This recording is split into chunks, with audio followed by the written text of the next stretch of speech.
Bonjour, donc je suis le professeur Moyal, je suis chef de département de la radiothérapie et responsable de la neuro-oncologie de l'adulte et également responsable d'une équipe de recherche au CRCT sur l'optimisation de la radiothérapie, en particulier sur les glioblastomes. Bonjour, je suis Ahmad Berjaoui, je suis expert en traitement de données à l'IRT Saint-Exupéry à Toulouse. Donc le glioblastome, c'est une maladie extrêmement agressive, donc la tumeur primitive cérébrale de l'adulte la plus fréquente et qui, malgré une chirurgie, une radiochimiothérapie, va malheureusement systématiquement récidiver plus ou moins rapidement en raison de la résistance, en particulier à la radiothérapie, des cellules de cette tumeur, de glioblastome. Cependant, comme dans tout traitement, la réponse n'est pas homogène. Certains patients vont mieux répondre que d'autres. Et la question est de savoir si on peut sélectionner dès le départ et prédire pour quel patient il faudrait proposer ce type de traitement. D'habitude, on traite des données issues d'industriels de l'aéronautique et du spatial, ou aussi de la défense. Et là, avec l'Oncopole, donc, on va traiter des données différentes, où il y a du facteur humain, où les données sont moins structurées, parfois lacunaires, même si elles sont nombreuses en quantité. Mais nombreuses, pas forcément toujours dans le bon sens. On a peu de patients finalement, mais une grosse quantité de données par patient. Ce sont des choses qu'on arrive à traiter donc avec nos algorithmes classiques d'intelligence artificielle à l'IRT.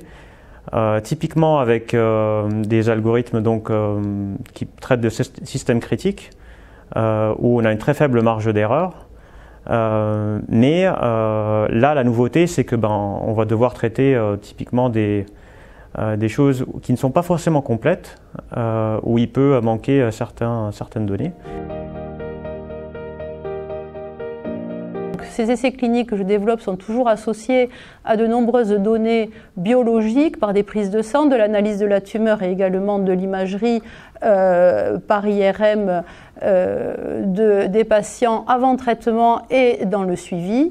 Donc ces essais associés à toutes ces données nous apportent des multidonnées pour tous les patients, pour cette centaine de patients. Et grâce à l'intelligence artificielle, nous comptons être capable de traiter ces multidonnées biologiques et d'imagerie pour prédire, in fine, pour quel patient nous pouvons proposer ce type de traitement. En l'occurrence, pour le glioblastome, donc on va travailler sur de l'IRM, des données cliniques et aussi des données, on va dire, issues de la radiothérapie, donc du processus de traitement, dans le but d'optimiser le parcours thérapeutique du patient. Donc on va d'abord essayer de comprendre ce qui se passe au niveau du patient avec toutes ces données-là, pour ensuite donc élaborer plus précisément, aider le praticien avec ses décisions pour déterminer la suite du traitement. Donc on va pouvoir éventuellement déterminer le temps de survie, la toxicité des traitements, quelle combinaison il faut faire pour réduire les potentiels effets secondaires et évidemment améliorer la qualité de vie.